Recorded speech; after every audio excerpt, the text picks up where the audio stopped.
ஒரு காலத்தில் ஒரு சிறிய காட்டில் ஒரு காகம் வசித்து வந்தது.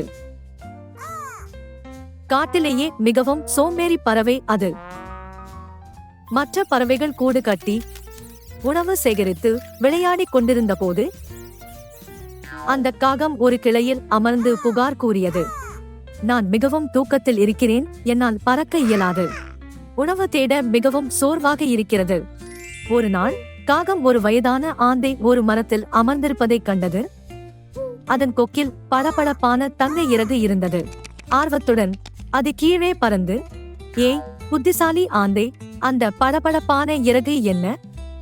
ஆந்தை சிரித்துக் கொண்டே, இது ஒரு மந்திர இறகு. அதை வைத்திருப்பவர் ஒருபோதும் வேலை செய்ய வேண்டியதில்லை என்றது. காகத்தின் கண்கள் விரிந்தன. ஒருபோதும் வேலை செய்ய வேண்டியதில்லையா? ஆஹா, நான் அதை பெறலாமா? ஆந்தை சிரித்தது. நிச்சயமாக, ஆனால் நீங்கள் அதை பாதுகாப்பாக வைத்திருக்க வேண்டும். நீங்கள் அதை இழந்தால் நீங்கள் மற்ற அனைவரையும் போல வேலை செய்ய வேண்டியிருக்கும். காகம் இறகை பிடித்து சக்தி வாய்ந்ததாக உணர்ந்தது. ஹா, எனக்கு இனி வேலை இல்லை.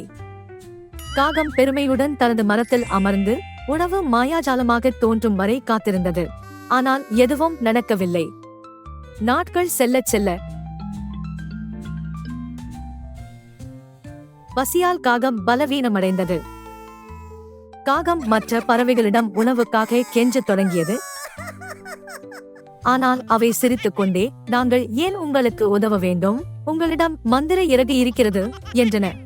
ஒரு நாள் ஒரு பலத்த காற்று அதன் கொக்கிலிருந்து இறகை அடித்து மறைந்தது. வேறு வழியில்லாமல் காகம் உணவை தேடத் தொடங்கியது. காகம் இறக்கைகளை அசைத்து வயல்களின் மீது பறந்து தானியங்களையும் புழுக்களையும் தேடிச் சென்றது. காகம் நினைத்த அளவுக்கு மோசமாக இல்லை. அது வலிமையாகவும் மகிழ்ச்சியாகவும் உணர்ந்தது. அன்று முதல் காகம் மீண்டும் வேலை செய்வதை பற்றி ஒருபோதும் புகார் செய்யவில்லை. வெற்றிக்கு எந்த மந்திர தந்திரமும் இல்லை. கடினமாக உழைத்தால் வாழ்க்கை சிறப்பாகும் என்பதை காகம் கற்றுக்கொண்டது.